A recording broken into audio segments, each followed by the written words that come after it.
Hare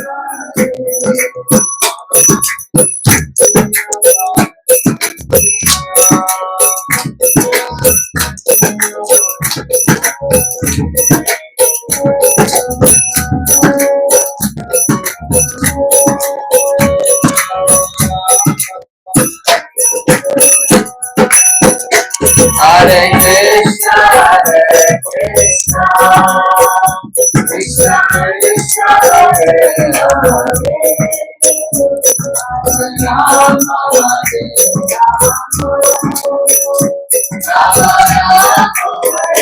Rama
Hare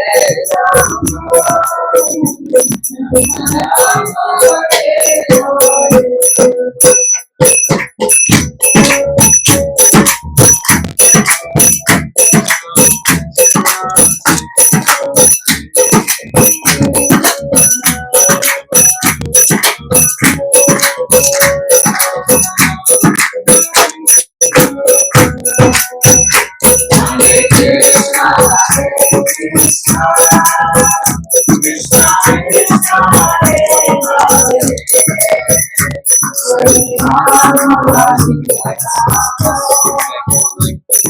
Just if you start to drink, then you can stop your heart.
Hare Krishna, Krishna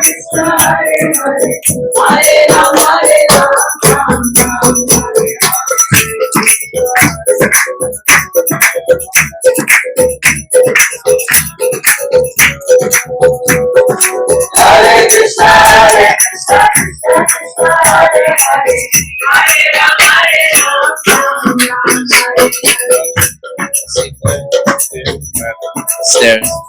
Don't go, it's there.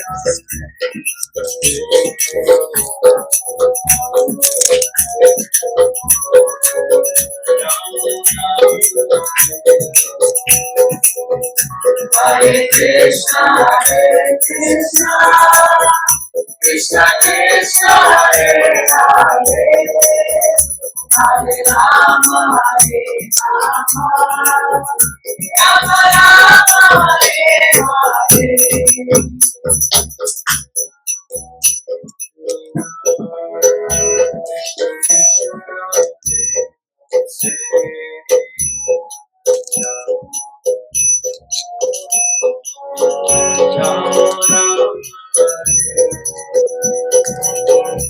Hare Krishna, Krishna Krishna, Hare Hare, Hare Rama, Rama Rama, Hare Hare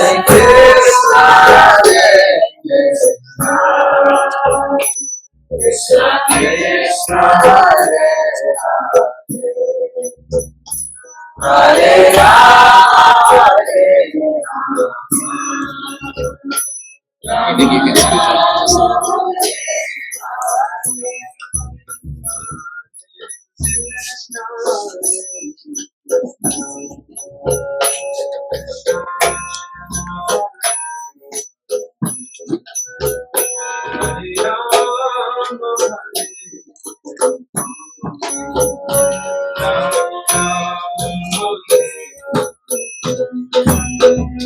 Hare Krishna,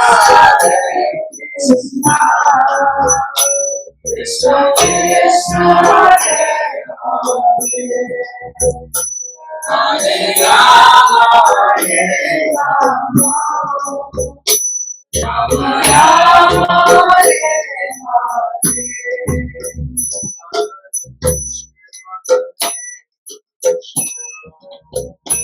Krishna Krishna, Hare Hare, Hare Rama, Rama Rama, Hare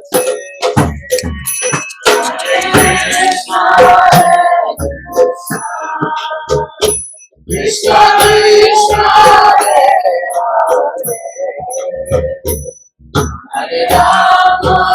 Rama Krishna Krishna, Hare Hare,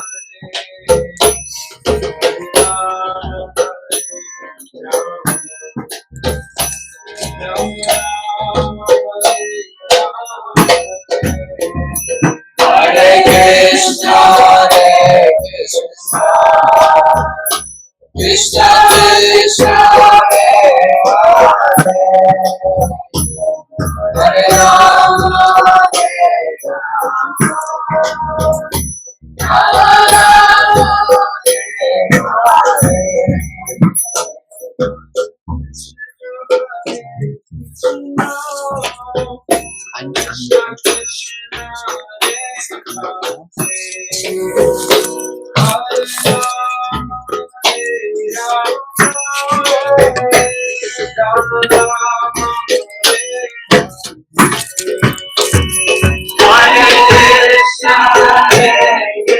Rama, Krishna Krishna, Hare Rama, Rama Rama,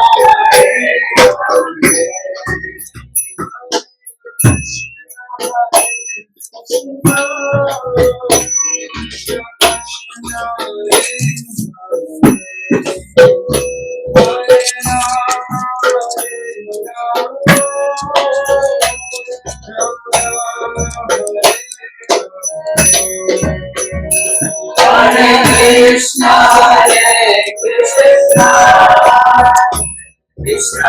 Krishna Krishna, Hare Rama, Rama Rama,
Hare Krishna, Krishna Krishna, Hare Hare, Hare Rama, Hare Rama.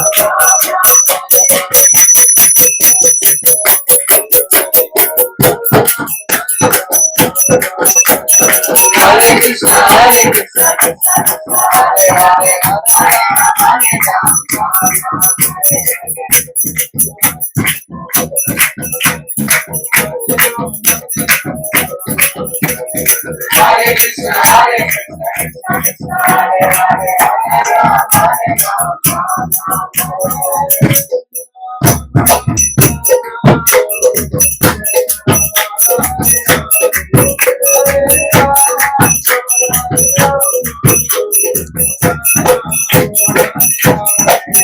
Hare Krishna, Hare Krishna, Krishna Krishna, Hare Hare, Hare Rama, Hare Hare Krishna, Hare Krishna, Krishna Krishna, Hare Hare, Hare Rama, Hare Rama, Rama Rama, Hare Hare.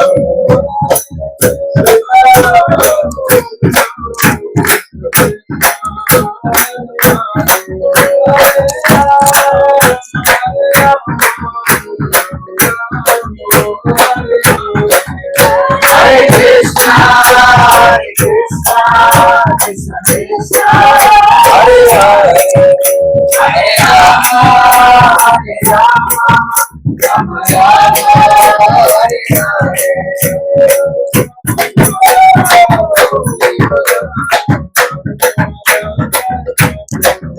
Jai Prabhupada, Prabhupada, Prabhupada, Jai Prabhupada, Prabhupada, Prabhupada,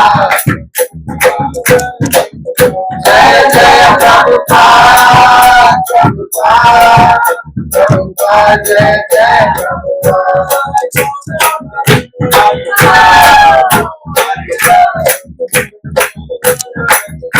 Jai Gaura Hari Bol, Hari Bol, Hari Gaura, Gaura Hari Bol.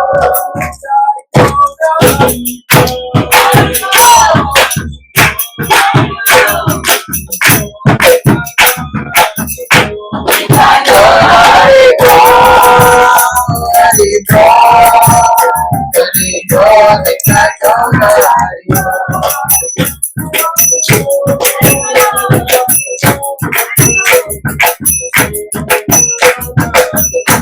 Jai Gaura Hari Bol, Hari Bol, Hari Bol, Jai Gaura Hari Bol.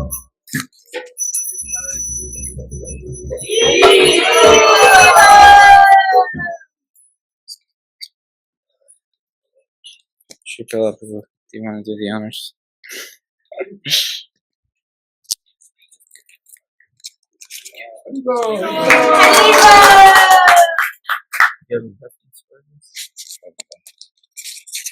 Om Namo Bhagavate Vasudevaya.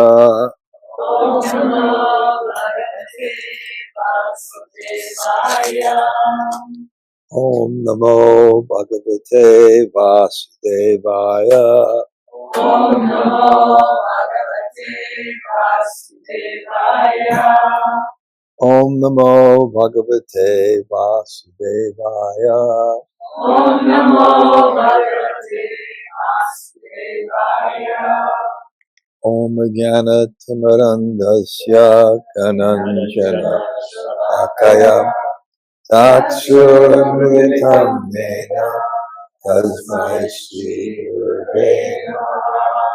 Sri Chaitanya Manovisam Sthapitam Yena Bhutale Swayam Rupa Kadamaya Yati Swapadam Vanchakalpaturusha Vasindhu Vayevicha Patitanam Pavanebhyo Vaishnavebhyo Namo Namaha. Sri Krishna Chaitanya Prabhu Nityananda Sri Advaita Gadadhara Sri Vasudeva Gaura Bhakta Hare Krishna, Hare Krishna, Krishna Krishna, Hare Hare, Hare Rama, Rama Rama, Hare Hare. Anybody here very familiar with American theater? I just seem to remember there was a play or a drama. A funny thing happened to me on the way to the forum. Anybody ever hear this one? Maybe it's just in my mind. But the reason why I thought of this is because a funny thing happened to me on the way to the class. Because I was thinking of doing one thing. And then in the middle of the kirtan, I realized it's not the thing I should speak on now. I should do something else.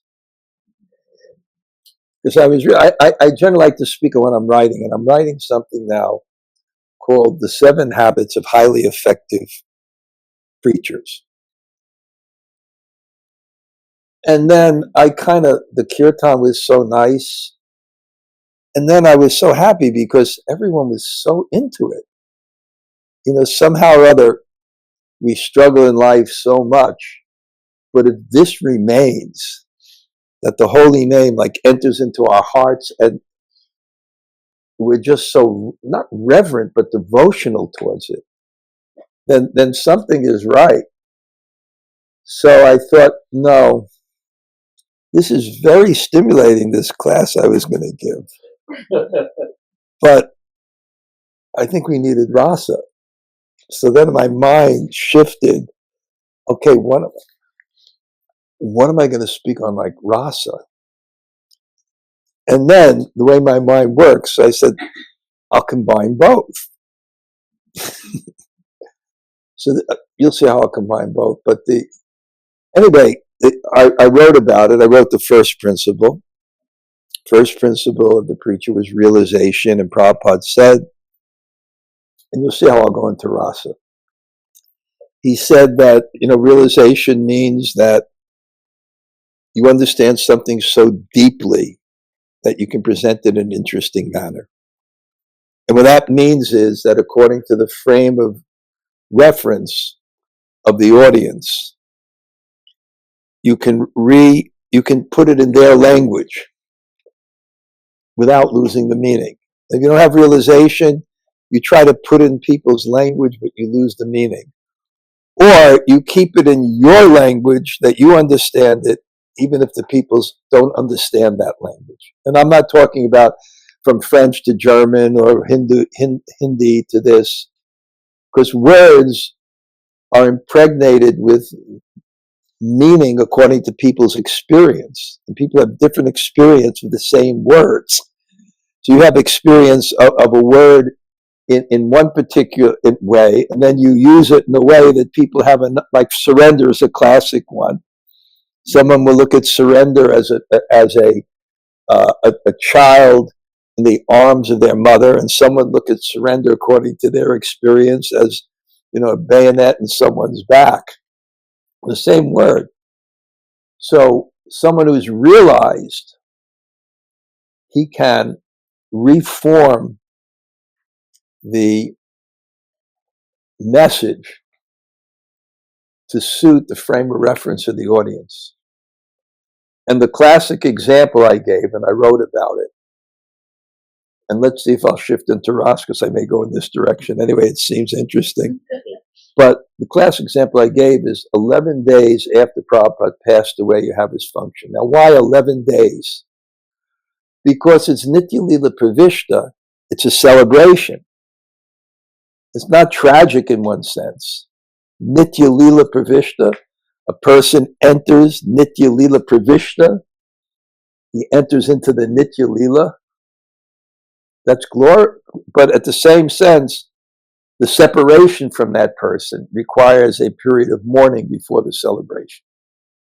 So have the celebration, and I'm there, and the Indian system is it's hierarchical. You represent that knowledge comes down. So traditionally, someone has to preside over the function, and it's the most senior person. So the most senior person was Prabhupada's godbrother, who had gone to the West before Prabhupada. He came back with 2 German disciples, and he was lauded for his great accomplishment. And then after that, Prabhupada comes back with, 1,000 dancing white elephants. So it was a little bit difficult. So he opens it in this way, his invocation. I could have done what Swamiji has done, but I didn't have the mentality to preach to the hippies. And then, in my mind, what I thought immediately is the goddess Saraswati has intervened and took his put down and made it as a glorification. What? Yeah, because what is the mentality to preach to the hippies? It's that high level of realization that you can reform this message you got to people who have the least cultural and moral samskaras to, take this message. And somehow Prabhupada was able to make it interesting and relevant. That's realization. So therefore, I kind of looked at the audience and I kind of felt like, well, maybe I have to shift now. Not that this is not interesting. It seems to be interesting. Everybody is listening to it. So I'll even go to the second quality and then I'll shift. The second quality I gave was empowering. I was thinking, there's these big gurus like this guy Sadhguru in South India. I can't figure it out. But my New York antennas, I just like look at it and I go, oh God, how can people think of this guy? It's like, how can they not see through it? But I thought his movement is just based on him. When he goes, it's nothing. And then I thought, okay, empowering, that when you want to spread something, you feel your message should be shared, then you have to empower people. And I gave a definition of empowerment as to recognize someone's abilities, then encourage it, and then facilitate it. Then you make broad parameters by which they can function socially within an institution or a family or something. Disempowerment is when you just talk about the parameters. It's the zone, it's the gender, it's the Prabhupada disciple, not Prabhupada. You talk about all these things, and you don't really, like, Prabhupada would empower people when he was so young. And the classic example I can give is, Prabhupada even himself said, my godbrothers criticized, but this thing, I was right, I gave young people sannyas. So he gave, like, Guru Kripa, and he started another sannyas when they were like 21, 22. And so what do? They read in the Bhagavatam that you got to sit and you got to defeat all other philosophies. So they go down to South India and they meet the Pejava Swami. Now the Madhvas, their sannyasis is by astrology, and no one has fell down in 500 years. And one of their 8 acharyas crossed to the west. They wouldn't cross the ocean. He had a picture with George and Laura Bush, and they wouldn't let him touch the deities when he came back. That's how strict they are. So Guru Kripa goes down, and they go and they meet the Pejava Swami. And he's like, you can't imagine how pure this guy is. And they look at it, and they throw the first challenge philosophically. What are the 3 aspects of the absolute truth?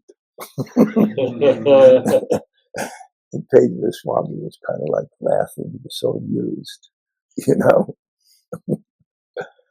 But Prabhupada was empowering. And I have a really nice example. In 1978, I was preaching in South India. And everywhere I go in South India, they would say, we heard of your Achyutananda Swami. Young Vaishnav, couldn't be more than 28 or 29 maximum, maybe 30. He knew the philosophy, he knew the songs, he knew the language. We heard of your Achyutananda. No one had heard of Prabhupada. I never heard, we heard of Prabhupada. We heard of your Achyutananda Swami. And I thought, yeah, this is great. This is Prabhupada. He empowered people. He empowered people. Not that he surpassed. Prabhupada wouldn't care if someone surpassed. That's not the idea. He empowered these young people. And it set the seeds for the future when instead of having one acharya, and he's the preacher, that's what they do in most organizations. There's one acharya that goes around and he's the preacher. You look at all these other organizations generally, there's, Guru Man, this, and the hugging guru, and this, and, it's like one, acharya, Sadguru, and this thing, and then even in the Gaudiya thing, this, you have these powerful godbrothers of Prabhupada, and Prabhupada was so empowering, and he set the scene that there's so many people doing so many things. We tend to concentrate on all the bad things that happen. But Burijan explained it really good. He gave a quote about the Catholic Church. He said, no one had as many saints. No one has as many sinners. No one had as many, celibates. No one had as many debauchees. No one had as, I've got the other one, but anyway. So, when things are big and they're expansive, but no one had, ISKCON, no one has as many saints. There's so many people that are doing powerful things. So Prabhupada was empowering. And preachers have to be empowering if they want things. So I had these qualities. These are my own realization. I say the 7, qualities of highly effective preachers. It's my own realizations. I discussed what non-sectarian means in a balanced way, and some other things. But this is what I want to speak about.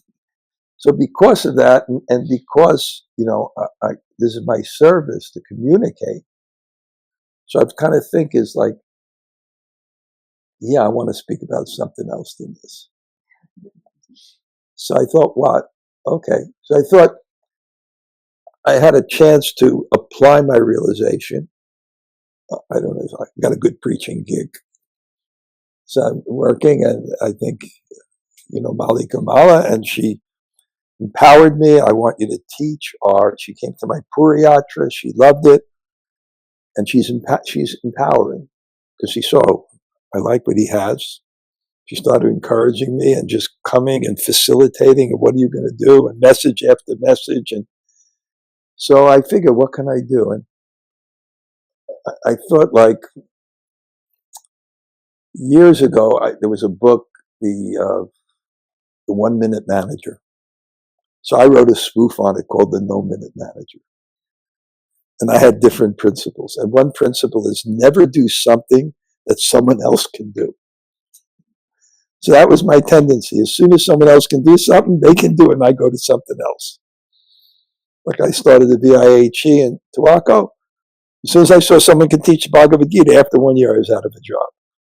It just goes like this. So I said, so what can I do that would be like something I can do that none of them can do? And I thought, okay, Ras Kata. And I think this is great because this is what they really want. So I say, okay, Brihad Bhagavatamrita. I'll teach them Brihad Bhagavatamrita. But of course, I don't know what they know. I don't even know the people. So now I'm trying to figure it out. So what I actually decided to do, and I think it's working out really good. So I'm not only telling I'm not giving the class, but telling what I'm doing. Is I thought because it's every week, but sometimes they'll miss because they're so busy. So how do you teach a class like that? Right? Because people forget. So what I decided, what I would do is I would teach them the story. I would teach them the story. And the way I would do it is every week I would go back. And so my format is for like an hour. I kind of go back and teach them the story. And I highlight the main philosophical points. And I divide it into sections. And then when I'm finished, then they discuss. And I even recommended they tell the story to each other.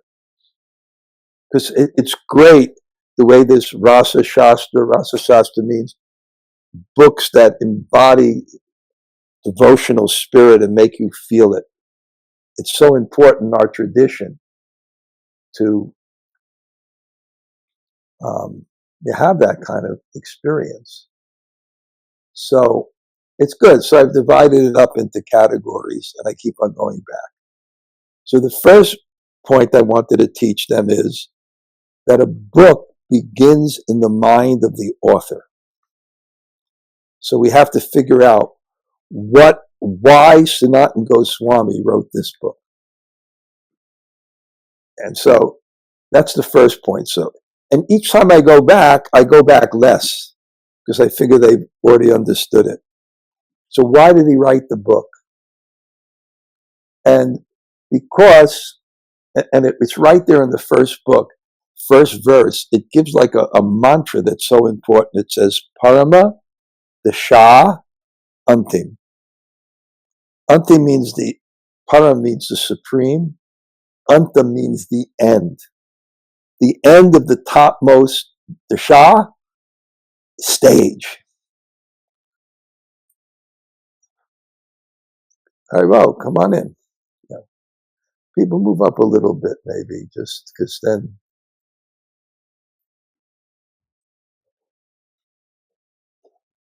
Okay. So, this is a problem, because this is what he has to do, right? And this has to deal with realization. So who is he's going to explain this to? Us. He's going to explain this to the world. Now, what's the problem of it? The problem is, it's an extremely difficult subject. How difficult is it? Krishna himself doesn't understand. In the Parayam, he says, I can't repay the gopis, this is too much. But this is Lord Chaitanya's mission, right? Anarpita charim charat karunaya vitir na kalo. Anarpita, never before given. Charim charat, for a long time. How long? A day of Lord Brahma. Only a few, like, billion years hasn't been given. Anarpita charim charat. Karunaya, by mercy. Samarpya tum unatojva. He's given what? Swabhakti sim, his own bhakti to himself, what Lord Chaitanya has. He's giving Lord Chaitanya Swabhakti sim, Lord Chaitanya's bhakti, and he has to give it to the world. So now you have a problem. Sanatana Goswami, you got to envision he's sitting there. And what is he thinking? He wouldn't say it the same way I say it. How the hell am I going to do this? It's impossible. It's an impossible task. How can I communicate this? It's an impossible task. So then the next part, so that's the first part. The next part, how does he achieve the impossible task? How can you achieve something that's beyond your own capacity? Mercy. Right? So then the next part is him getting the mercy. And how do you get the mercy? And I even picked out in the purports like something where it said, now to get the mercy, began to pray. Mercy comes by attracting mercy. Just like in chanting the holy name. Do you think that we can create God? Thanks for coming, Mike. I know you're on your way to someplace else, but it's good that you can stop by. Thank you. Okay. You get it later. Okay. On the way to a family function, but he stopped here anyway. So how do you, so then the next, so I divided that. The next part is prayer, right? This impossible task. And pray to who? So he prays to everyone. So this should, I was saying with the holy name, we can't create the holy name. Can we create God by our tongue and our lips? We can attract the holy name. So he begins to pray. And then when he prays, I gave a seminar on this in Puri called the the mission of Lord Chaitanya and the genius of Sanatana Goswami in presenting it. So then what happens? He gets this realization. And I call this realization, I call it Samadhi Bhashya. There's certain things that you won't find in the scriptures, but they're real. And how is that possible? Because how long has God been living? It's beyond time. It's beyond space. It's beyond time. So it's unlimited. What the reality of God is, what the reality of God's pastimes are. And some of them are channeled by great sages. Even Krishna's pastimes, it's like 5 chapters, 150 verses. And then there's Gopal Champu and all these books with thousands of verses by the Goswamis. From where are they getting it? It's Samadhi Bhashya. See, he basically goes into Samadhi. Bhakti Yogena Manasi Samyak Panyate Male Pashat Purusham Purnam Yoga Maya Chapastraya. Yoga, what's that? Mayam Chapastraya. Bhakti Yogena, the whole Bhagavatam, Bhakti Yogena Manasi. Bhakti Yogena Samyak Pranit, without any distraction, Bhakti Yogena with his mind engaged in devotion. Apasyat Purusham Purnam. He actually saw Krishna's pastimes and he wrote about it.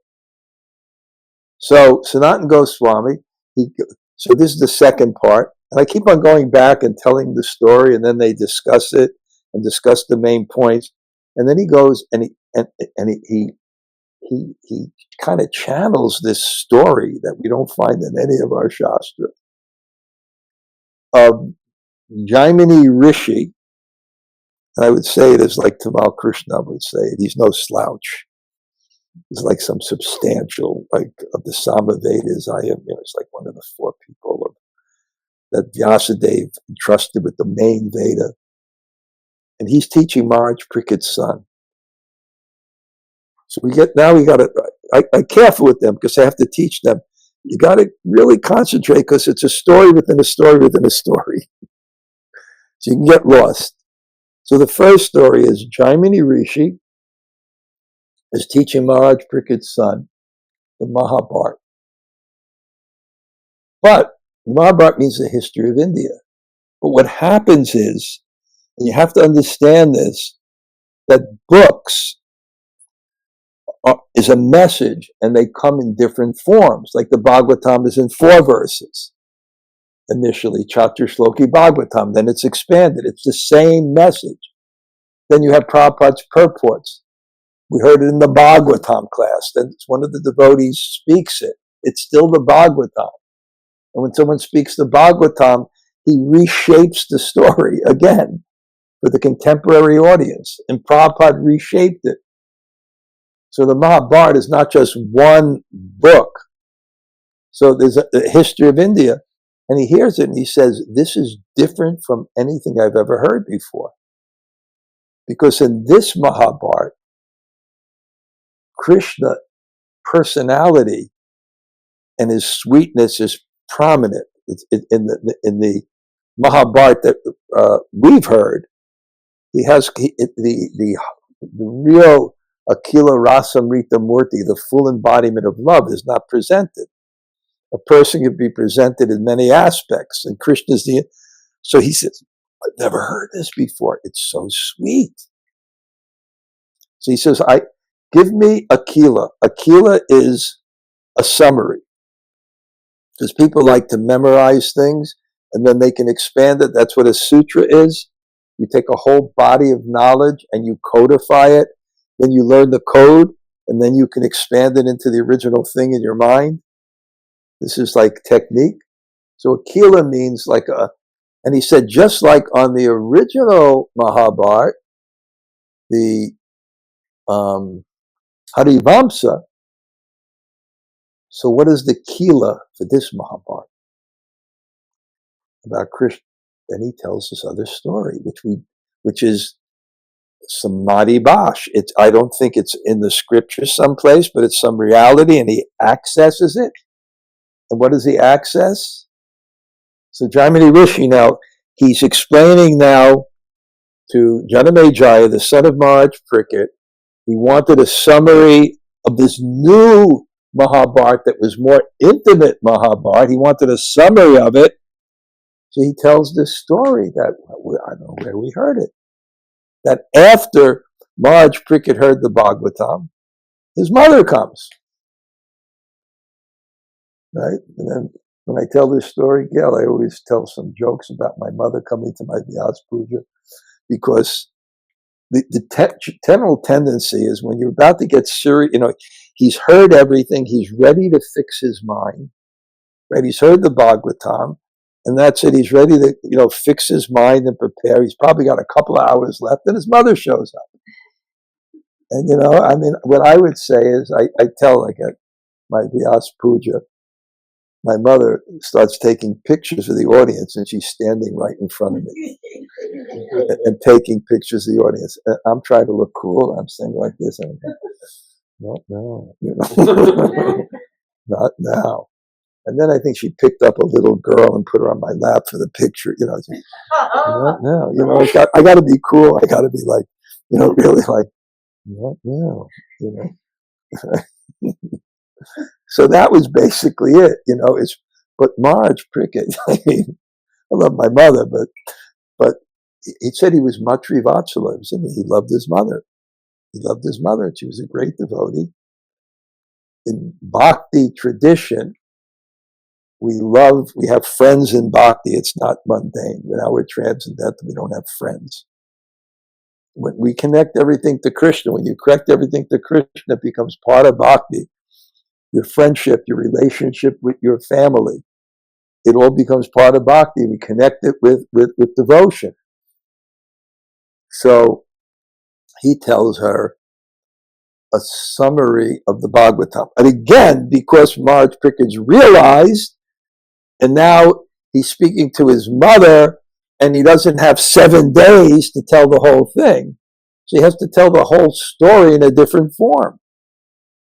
And he tells it in a different form, which is the Brihad Bhagavatamrita, which exactly follows the progression of bhakti and personalities that's mentioned in the Bhagavatam, but in a very kind of different way. So he tells this kind of story. And this is the Brihad Bhagavatamrita. This is the essence of the Bhagavatam. And the interesting thing is, it's the perfect way for Sanatana Goswami to communicate this message in an interesting way. And he does it in this incredible story form, which I can't go into, but just the end of the first part is amazing, where it ends where Krishna is chastising Satyabhama because she didn't sufficiently appreciate the gopis and the whole story, and chastising her and telling, you want to know why I like the gopis? And so somehow it's such an interesting way it's presented. And then now I'm starting the second book, and it's so interesting because there's a correlation. If you really want to understand a person's consciousness, you can understand the place in which they live. Because you form a place according to your consciousness to enjoy. So if someone, and that's why there's a science of sacred space in the Upadeshamrita, right? One place is higher than the next place. And because it gives greater facility for intimate love. So it's Vrindavan. Learning about Vrindavan and appreciating Vrindavan is appreciating the people that are there. It's appreciating the mode that's there. So after Uttara hears this whole thing, now she wants to know about the place. And then Maharaj Parikshit, who's also this great communicator, because he's telling his mother, he says, well, there's many ways for me to tell you about the place. She wants to know about the place. And she says, I'll tell you about a story. And then you have a story about Gopkumar. So it's so ingenious how this is done. It's you really, when you get into this, you really understand like the Sanatana Goswami and his genius. So anyway, he tells the story. So the first story is about Narada Muni looking for the topmost recipient of Krishna's mercy. And when you do that, because it's very, and how it, when you do that in his journey, you follow the exact progression of the Bhagavatam, which ultimately winds up in Vrindavan, winds up with the gopis, winds up with Srimati Radharani. And it's very, very interesting because what you do is you get this, okay, anyway, so it's very interesting. So he begins to tell this story. And where does the story start? It starts in Kumbh Mela. I went to Kumbh Mela, I don't know, 30 years ago, 40 years ago. I just remember waking up in the morning and going to the Triveni, it's freezing, and then going to Mangal Artik and hearing the kirtan. It was so ecstatic. I felt like a cow in Vrindavan. Their ears don't hang down, their ears hang up because they want the nectar of that holy name. They don't want it to. So I was kind of during the kirtan, I was turning my head this way because I was thinking Goloka Premadam Harinam Sankirtan. It's coming from the spiritual world. Lokanath Swami, I remember he was leading the kirtan. It was just like, wow. So they're at Kumbh Mela. They're at Kumbh Mela, and they're in such ecstasy.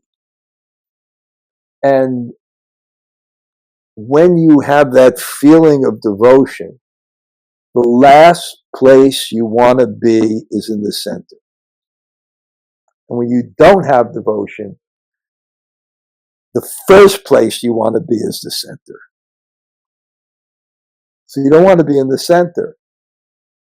So they're all saying, and then your vision, you see everyone is serving Krishna better than you. It's just so natural because when you have devotion, and we should feel this to a certain degree, when we have devotion is like a desire, right? And real devotion is like a hunger or a thirst. You want Krishna. And what happens in hunger or thirst? You seem to have less of the thing that you want. So in bhakti, the more bhakti you get, the more thirst you get for Krishna. And the more thirst you get for Krishna, the less you think you have it. But at the same time, you're getting it more and more. So you're getting this double feeling. There's always these double feelings in the spiritual world of ecstasy and pain. And I give an example. You watch a drama, you enjoy the tragedy. So you're feeling the tragedy, but you're enjoying it. So you're feeling the separation, you're feeling the pain, but somehow it's ecstasy. And they're feeling that desire for. So each one is saying, you're the topmost, recipient of Krishna's mercy. Another one says, you're the, no, you. And then what I was doing when I was teaching this class, I was pointing out what I felt were the key points about bhakti. And this point was said, I didn't prepare the class, I would have brought my notes, but it says, when Vaishnavas are like this, the society prospers. When Vaishnavas are in this, the society prospers. So that was good because they have a community group and they were discussing this point. And then Narada Muni sees this aristocratic Brahmin, and you just see this incredible devotee who has all opulence and all assets, but completely in the consciousness that this is for Krishna. And you see his devotion. First of all, he's worshiping himself. It's a principle in Bhakti Rasamrita Sindhu. If you're a very wealthy person and you do the puja through someone else, you don't get the credit. You got to do it yourself. You don't get the credit. You do the puja, have someone do my puja. Doesn't work that way. So you see him singing and dancing, and he's just singing and dancing and, and worshiping and singing songs. And then, but the real thing that really, really struck me, so I would pick out these, tell the story, but pick out these points in the story to highlight. And I like it because it's like teaching them. And I know because Yogamaya it's a good, what do you call it? A good medium, how they do it. I'm just speaking in English and she's translating simultaneously. So they're hearing in Russian. Or they can hear me in English and hear in Russian at the same time if they want. So I'm able to speak in that way. And there's some kind of, I don't know, way you do these things. But so she tells me the conversations afterwards and they start discussing the points. To the point I really like, after he finished this, Narada is looking at this whole thing, and after he finishes this whole worship,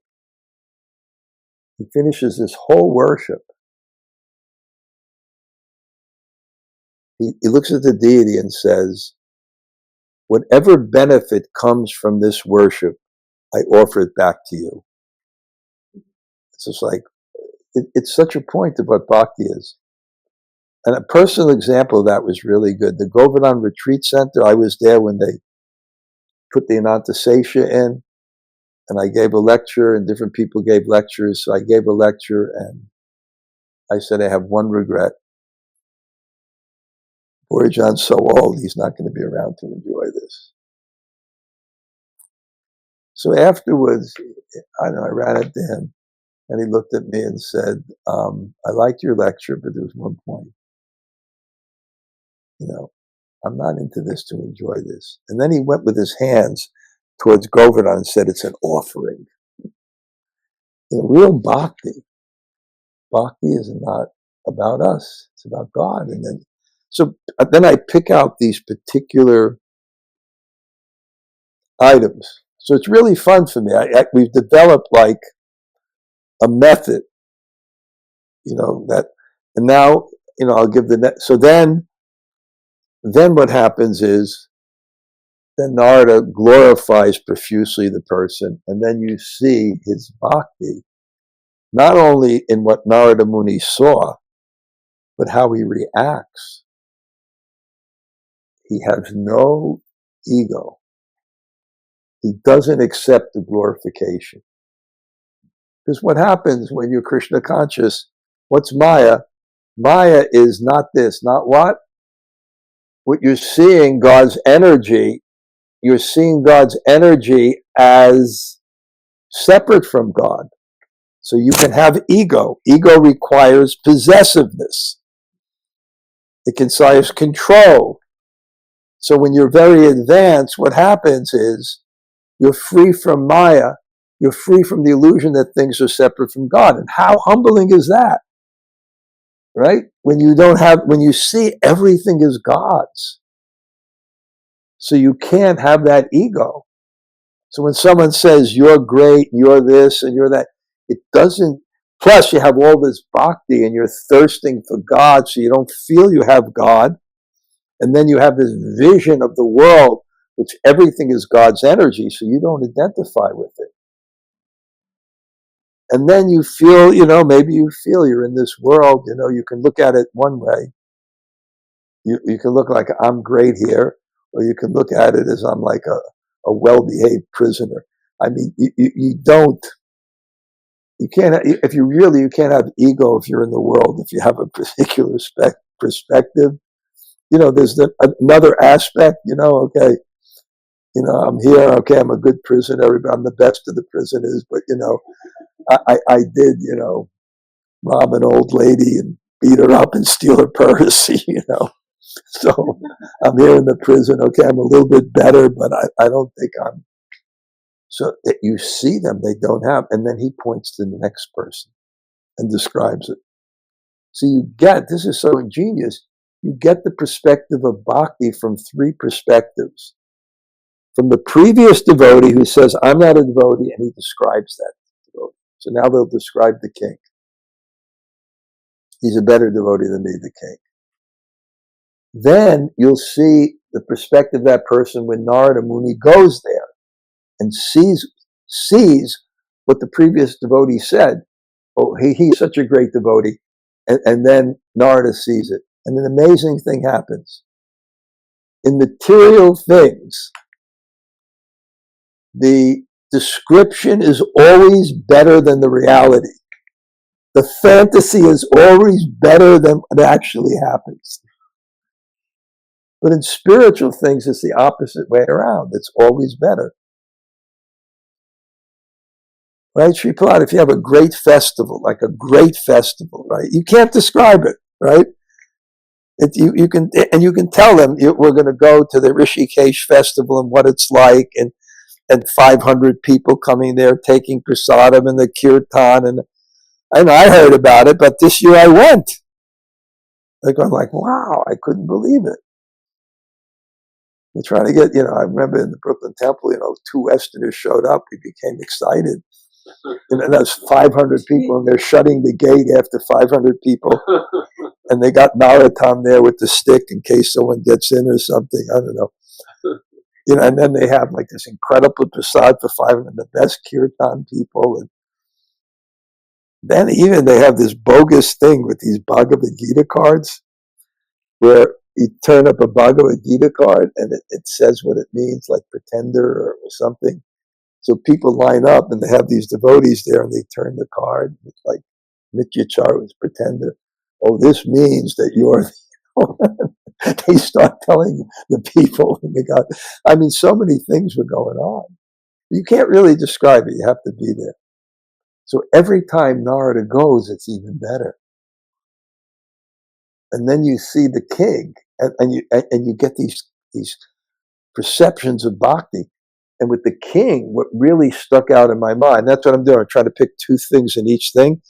What happened with the king that was so amazing is he doesn't own anything in the kingdom. He gives everything to the Brahmins and the deity. And then you also see how the environment reflects the consciousness of the leader. Because there's great prasad. There's so many saintly people that are visiting. And it's saintly people and ordinary people. Everybody's coming to the kingdom.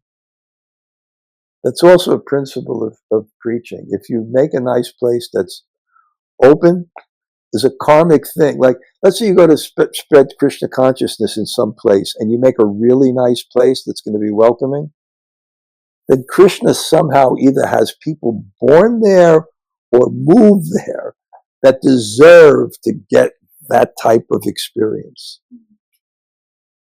I had this experience in Govardhan with 2 people that came where Krishna just opened every single door from the very beginning. One door after another.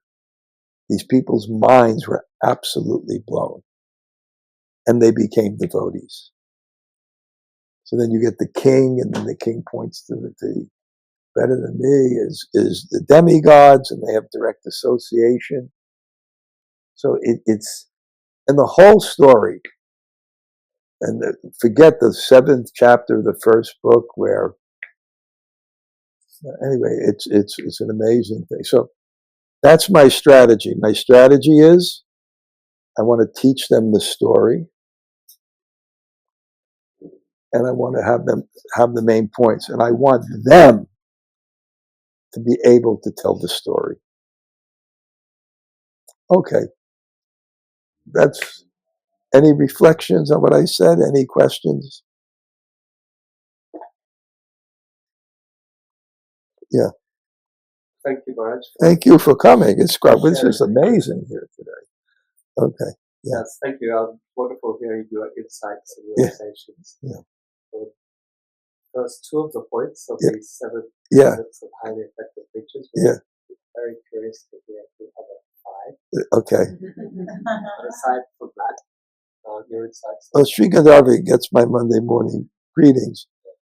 The next 2 will come in the next 3, but go ahead. Yeah. Yeah. Yeah. The realizations of Brihat Bhagavatam are really, insightful. I really liked what you said about relationship of it to space and that relationship between, relationships and place or space. Yeah. Was, really profound. And why Sanatana Goswami is giving us both of those perspectives. And then the Gaudiya Vaishnava project of hierarchizing, giving hierarchies, or these are all the avatars, and then Lojitani says, but these are Leela avatars, Madhva avatars. Yeah. So it's a project for Gaudiya Vaishnavas to give hierarchies and order to concepts to make them simpler. And Sanatana Goswami is doing that with Bhakti Rasa. Yeah. 2 things you said I want to understand more. I don't understand how Brihat Bhagavatamrita is a development commentary on Mahabharata. Bhagavatam very clearly so, but the relationship to Mahabharata, that eludes me. Okay, the Mahabharata is the history of India, but it's not one form. The history can be told in different ways.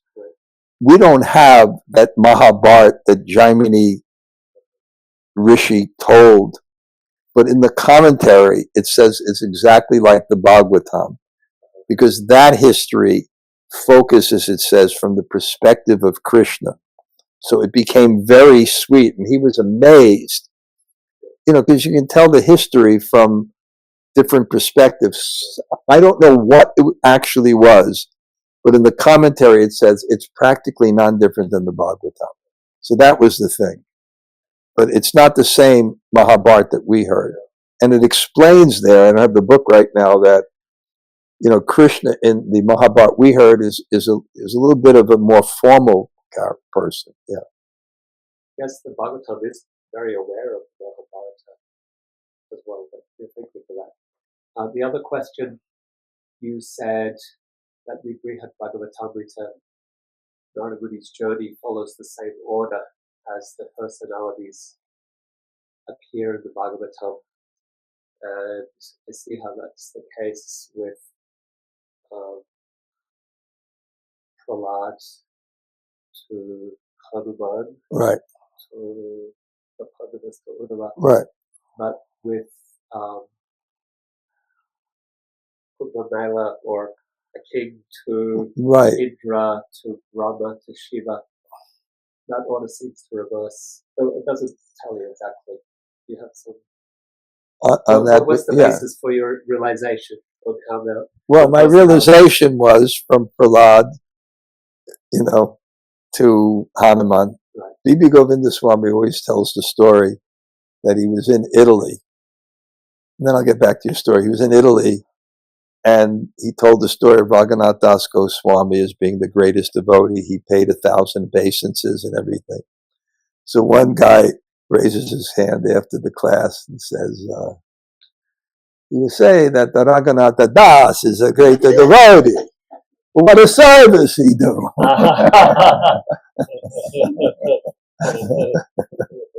What a service he do.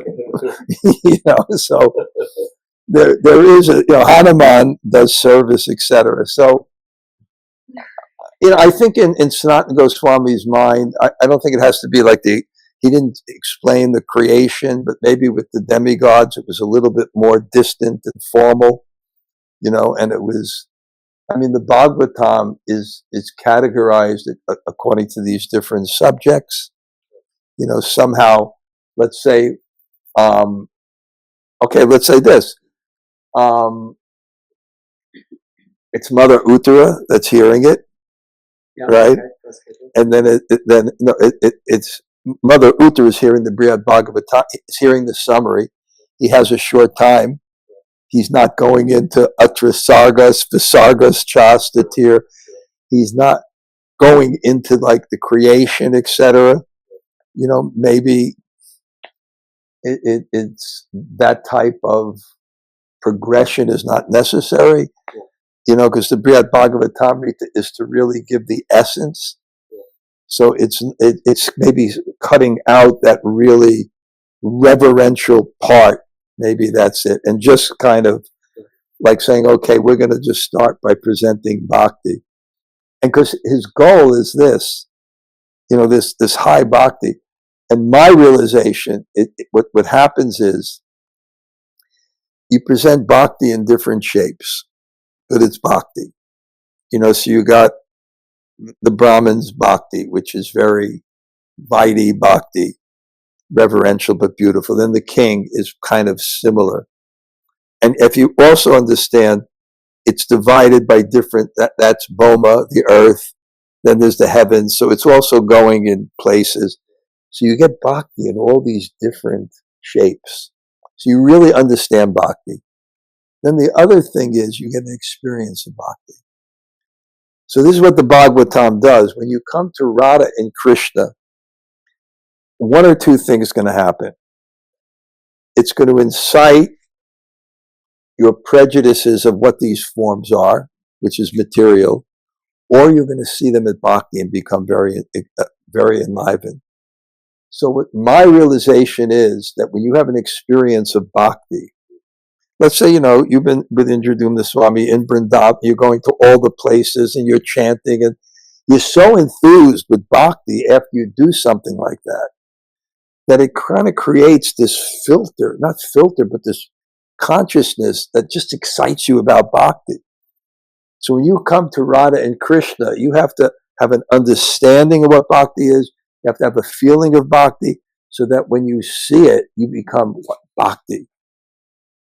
So I think that's what it does. And I would answer your question. I would say, well, Bhagavatam was spoken in 7 days. He had a couple hours left to live. He's presenting the highest thing to the world. Maybe he understands that in this age, Prabhupada already gave us the Bhagavatam and gave us the Gita and all these things. And he has to get really into this, devotional thing, something like that. Okay. Well, thank you. Any other reflections? Kinchan, you must have some thought. I think you just answered, I think, the question I was going to ask. Yeah. I also like how you connected that Sanatana Goswami, his objective was to give like the highest thing. Yeah. And so it's such a difficult project to do that for people who may not have all the context or kind of the progressive understanding that's required. So, I think you basically just said it, but the question that was on my mind was, how does the Brihad Bhagavatam do that? Like, what are the lessons that we're gaining in the different parts of the story? You're getting a concept of bhakti. Like, for example, the Brahmin says, now everything's for you, right? Wow, bhakti. Then the king, right? He gives away his kingdom, right? So you go one to another and you get this understanding of what bhakti is. And I think when you look at things from different angles, you start to really have a deep understanding of it. But also you're getting the feeling for it. And and by the time it comes to the 7th chapter, it's so intricate, the 7th chapter, how Narada Muni goes to Uddhava, right? You're the topmost devotee, right? And Uddhava says, no, I'm not a devotee. They're a devotee, right? And then there's the argument. How can they be a devotee? Then that was like Balarama Mohini said, how can they be the topmost recipients of Krishna's mercy, right? They suffered so much. Mother Yasoda was, I saw it. They're suffering so much. How can they be the topmost devotees? And then Rukmini says, what do you mean? They're not, they're not the topmost devotee. I'm sleeping next to my husband, Krishna, in the middle of the night. He goes into a threefold bending form and starts to call the gopis, you know. And so you have all these different, I mean, it's so ingenious. You have all these different interplays, and they all come to this point. And also, and the same thing, clarify the point of how people that apparently are suffering are actually in ecstasy. It's done very intricately. I mean, I can't go over the whole thing, but when I studied it, it's from so many different angles. So it gives you the best shot possible when you get there to understand it and feel it. You know, it depends. Like if you're just in the mundane and engaged in all kinds of nonsense activities and you read Radha and Krishna, what are you going to feel? If you walked around Govardhan and you're associating with great devotees and you're doing kirtan and you're feeling enlivened, then what will strike you first? That this is a sexual thing or a devotional thing? The devotional thing, I think that's the key. When you get it, they want to prepare you so that the devotional thing will come before your material samskars. And I think it's presented in such an interesting way. Jai Shri Radhe. It's a question about what you just said, Maharaj. No, Yeah. it's not Yeah. the part, but about discussion. Does that mean that self-realization consists of two things? It's understanding and feeling, correct? Because when this That's, you know, that's faith. I was thinking, how do people come to Krishna consciousness? See, one of the things I mentioned, you said the other things, I wanted to explain what non-sectarian is, and I explained it in two ways. One is you're not open to take the advantage of great Vaishnavas. Like Dhanurdhara Swami, he goes, he sees Vinod Bihari. It's not like he's not ISKCON, he's not, you know. But the second type of non-sectarian is when you go into another's mission with your own agenda. Right? So I spoke about that preachers have to be non-sectarian, but not foolish. They have to, and I gave examples. One example of a good time, you know, this Simon Haas, Sundar Gopal, he's such a Vaishnav. And everybody in the Bhakti Center was studying his books, but he wasn't in ISKCON. And so when he came, he couldn't give class there. So everyone was studying his books there in their programs. So then Bhakti Devi came and, you know, he's speaking at the UN. Can you arrange a program? So I arranged a program. So he came in to the program, and he was such a Vaishnava, so focused on nourishing us, that what happened is after the program, Bhakti Devi said, "Can we make a collection for him?" I said, "Yeah." So she collected, and then he had his book, he sold his book, and then he wouldn't take the money. He left all the money there. And then I did programs within Colombia. They gave him a donation, and he went and gave it to the deities. He wrote the Dharma Code.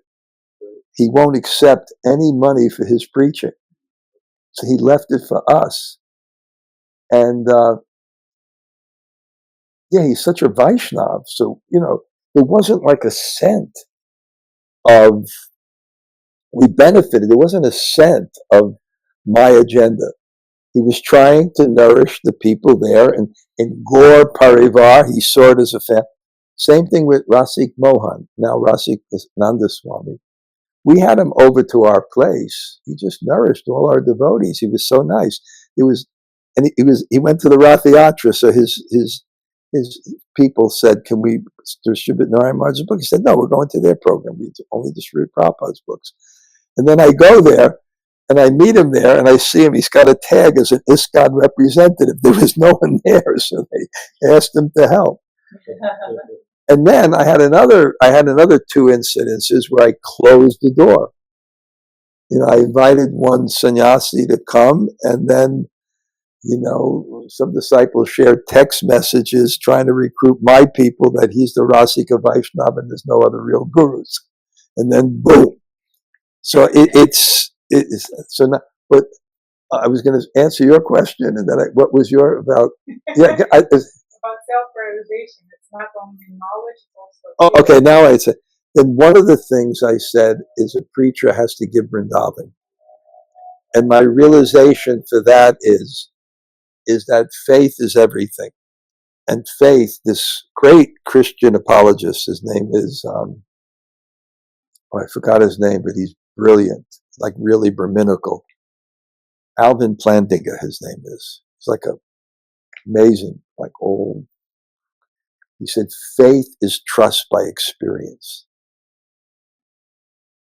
So people need that experience. And I have faith with people connected by me coming to Vrindavan, they get that experience, you know. And once they get that experience, it's hard with all the troubles that go on and all the conflicts and all the people leaving, the people coming. They have that experience.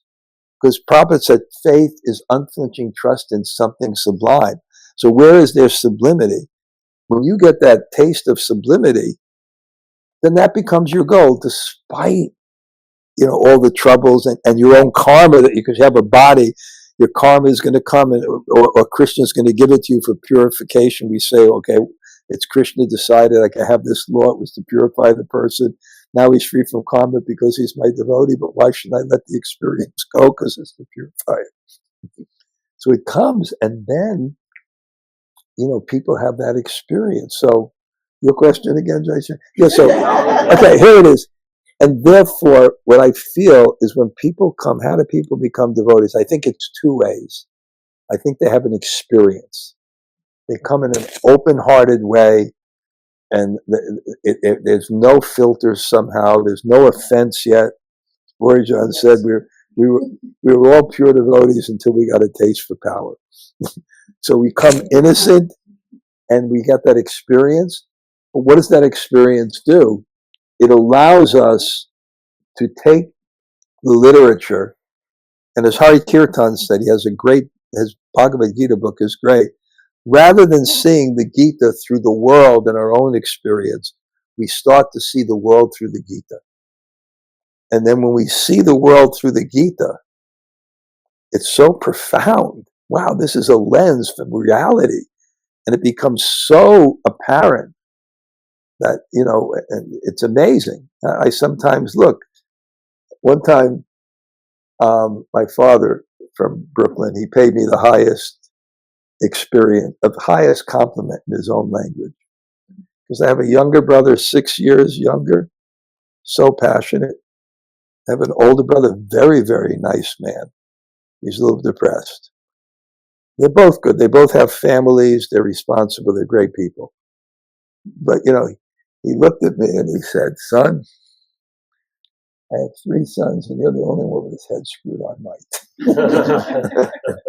So what I saw from that is why, right? Because of this vision of the Gita and the knowledge that we get. So I think faith is those two perspectives. It's the experience and it's the knowledge. Yes. Yeah. That's the question. Yeah. Yeah.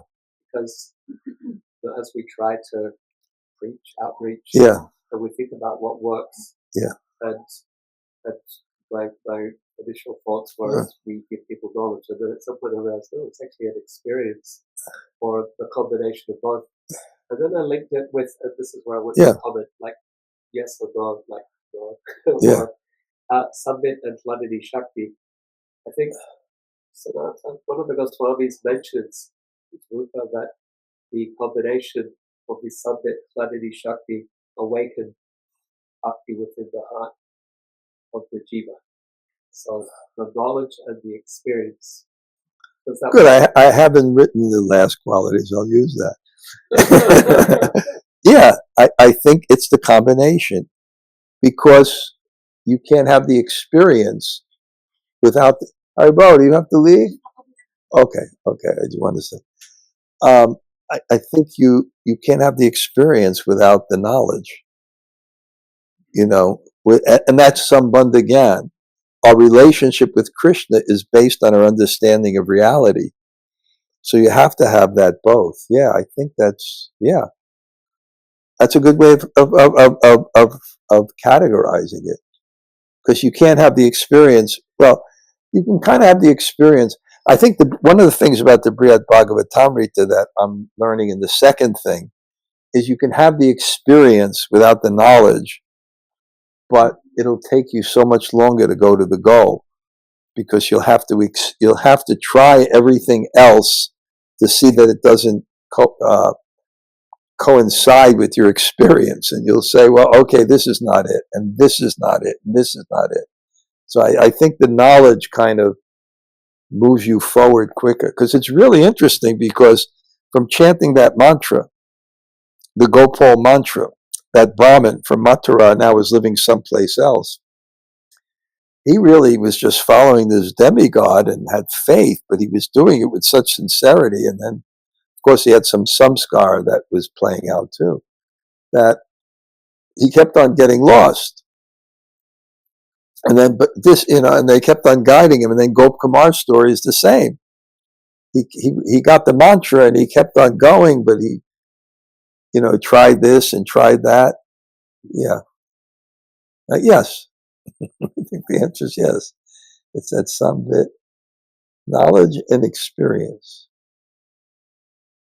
Yeah, Hari Kirtan, he wrote a really good book. I don't know if you've seen on Bhagavad Gita. He really thought carefully how to remove the obstacles that people have to jump behind the Bhagavad Gita and look at the world and get that face. So from his experience, he really isolated that from the terms that are used and the confusion, and gave a really nice summary of the Bhagavad Gita. We had him come and speak once. I was impressed. I'm not easily impressed, but it was a good Gita. Okay. Any other reflections? Okay. Wow, it's good. Okay, because, we should have some more kirtan. So, okay, Prahlad, you'll play the Mridanga, he'll do it. Okay, go ahead. What a program, Champak.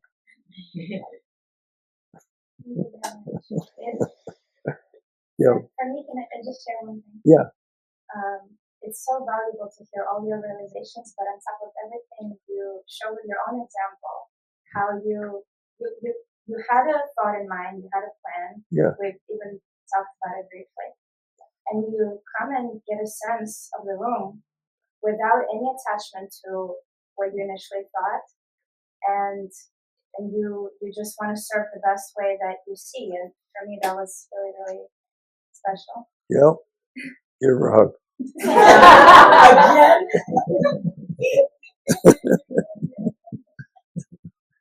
I just did that for Gail because on the way she was telling me how much she loved you. So I put that in there, Gail.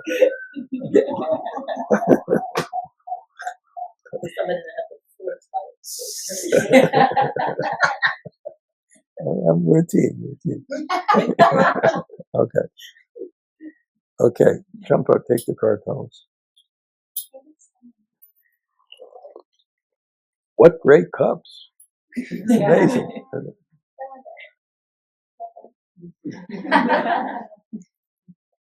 You're a great cup man.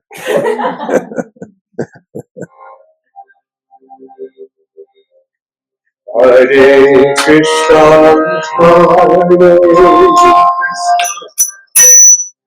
Krishna Krishna,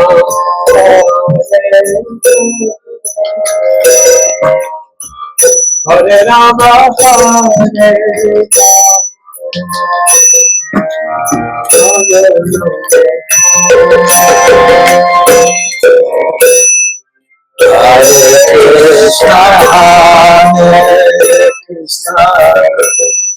Krishna Krishna, Hare Hare Rama, Hare Rama, Rama Rama,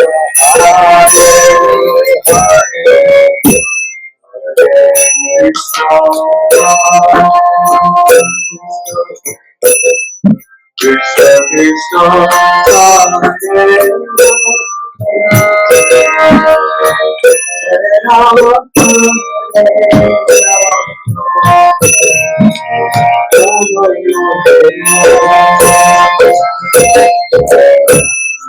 Hare Krishna, Krishna,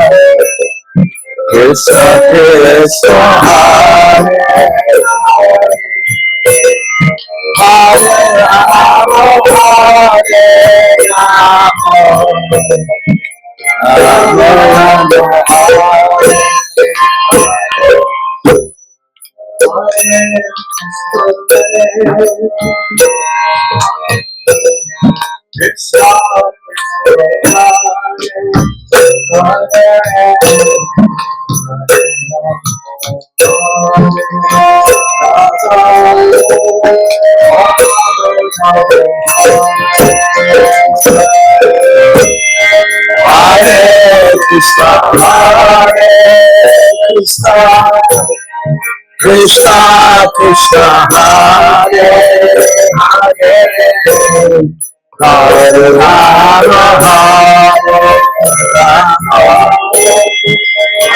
Rama Rama, Hare Krishna,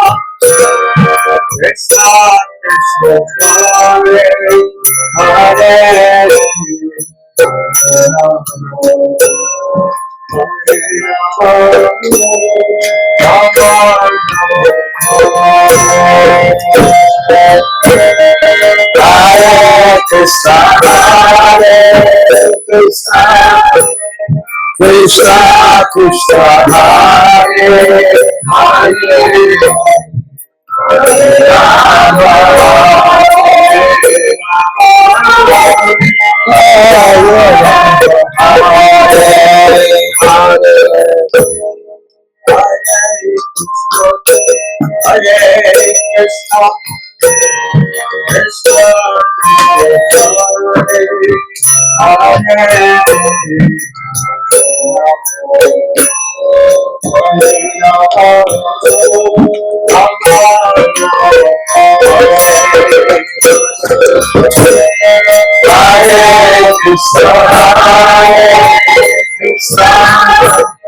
Krishna Krishna, Hare Hare, Hare Rama, Rama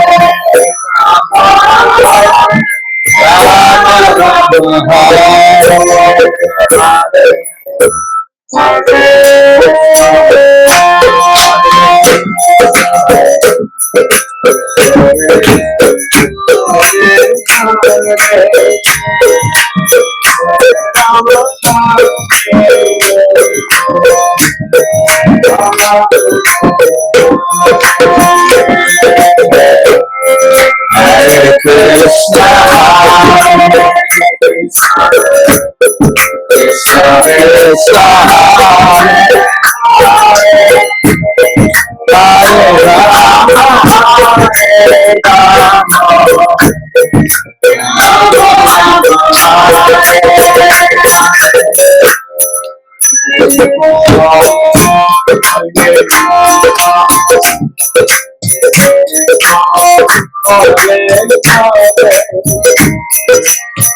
Hare Rama,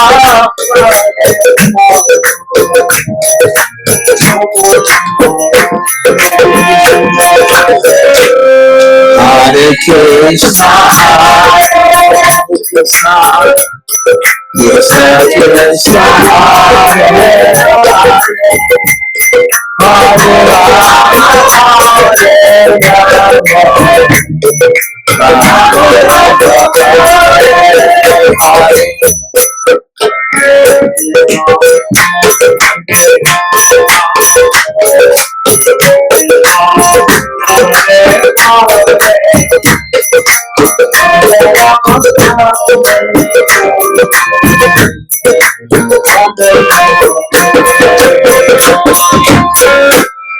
Hare Krishna,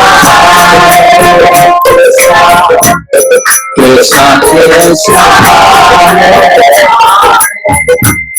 Hare Rama, Rama Rama,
Hare Krishna,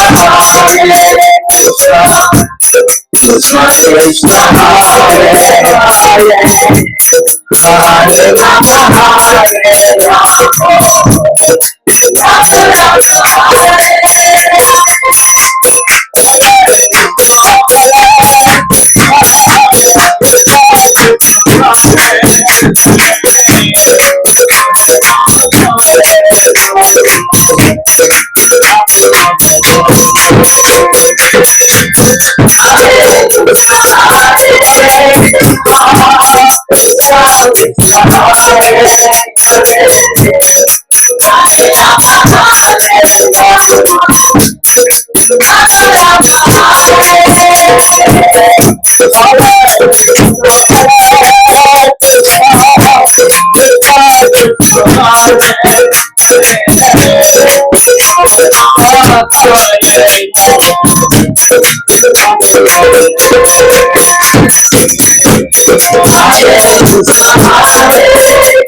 Okay, Manandi.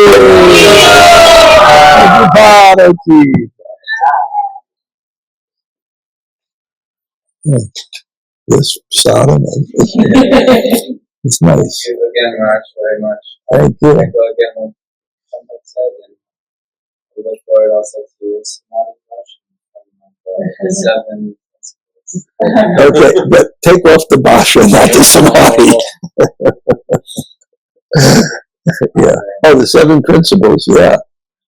The other ones were, I can explain them, proactive,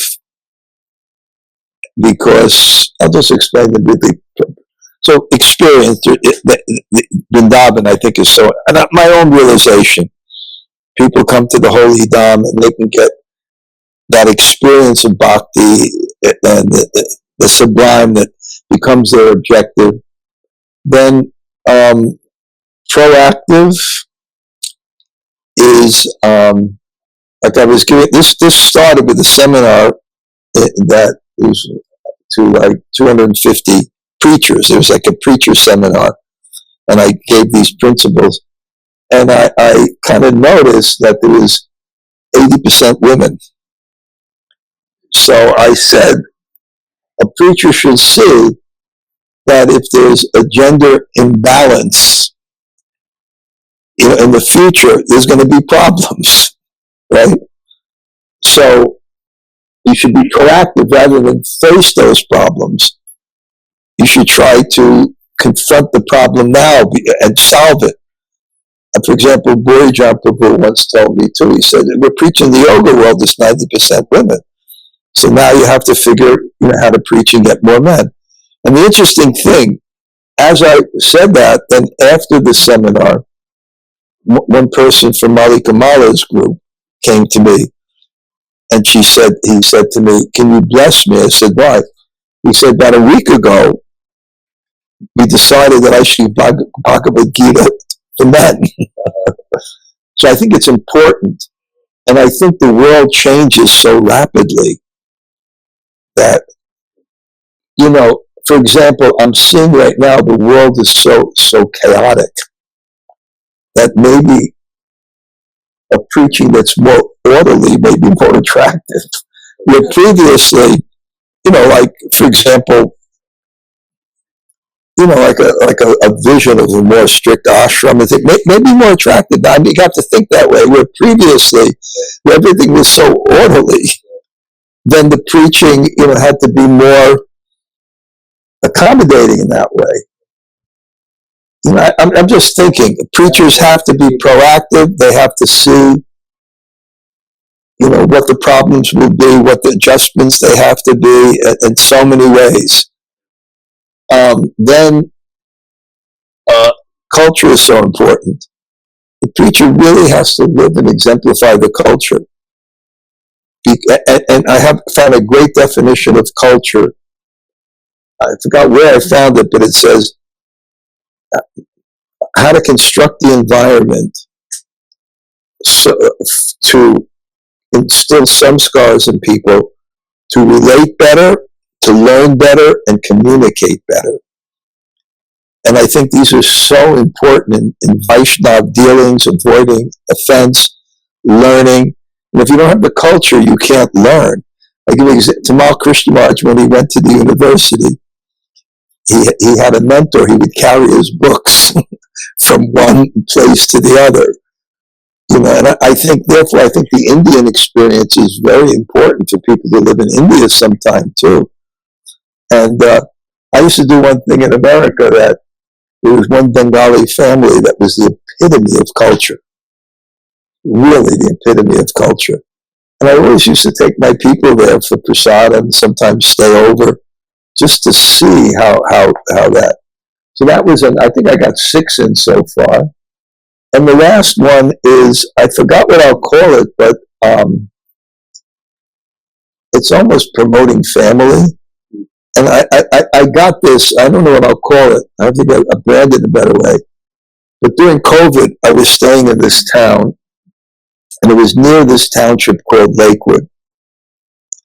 And Lakewood, I call the Jewish Alatra.